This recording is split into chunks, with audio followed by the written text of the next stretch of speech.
25 సంవత్సరాల కంటే ముందు నేను హైదరాబాద్ ఏ విధంగా ఉండాలి, తెలుగు జాతికి ఏ విధంగా సంపద సృష్టించాలనో ఒక నగర నిర్మాణానికి ప్రారంభిస్తే ఈ రోజు గర్వంగా చెప్పగలుగుతున్నా, ఆ రోజు మనం తెలుగుదేశం పార్టీ ప్రారంభించిన పనుల వల్ల తెలంగాణ రాష్ట్రం నెంబర్ 1 స్టేట్ గా ఎక్కువ తలసరి ఆదాయం వచ్చే రాష్ట్రంగా తయారైందంటే అది తెలుగుదేశం పార్టీ కాంట్రిబ్యూషన్. అది ఈ రోజు ఇంకొక మాట కూడా చెప్తున్నా మీ అందరికీ, ఈ రోజు 25 సంవత్సరాల కంటే ముందు నేను ఐటీ మాట్లాడా, హైటెక్ సిటీ కట్టా, ప్రజల్లో చైతన్యం తీసుకొచ్చా.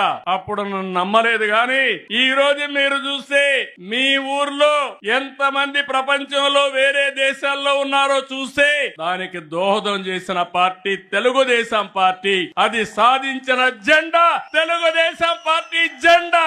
ఈ రోజు నేను గర్వంగా చెప్పగలుగుతున్నాను, ఏ దేశమైనా వెళ్ళండి ప్రతి ఒక్క ఊర్లో కూడా మంచి కాలనీలు ఉంటాయి, అంటే డబ్బులు ఉండేవాళ్ళు. అలాంటి పాష్ కాలనీకి వెళ్ళి మీరు తెలుగులో మాట్లాడండి, ఇమ్మీడియట్ గా మీటింగ్ కావాల్సిన వ్యక్తులు మొత్తం వచ్చే పరిస్థితి ఉంటుందంటే అది తెలుగుదేశం పార్టీ సాధించిన విజయం. దీనికంటే గర్వ కారణం ఏం కావాలని మిమ్మల్ని అడుగుతున్నా. తెలుగుదేశం పార్టీ కార్యకర్త సగర్వంగా కాలరెగరేసుకునే పరిస్థితి తీసుకొచ్చాను తప్ప ఎక్కడ కూడా తలదించుకునే పరిస్థితి రాదని చెప్పి నేను మీకు తెలియజేస్తున్నా. ఈ రోజు అయితే నిరంతరం ఈ కార్యక్రమం కొనసాగాలి.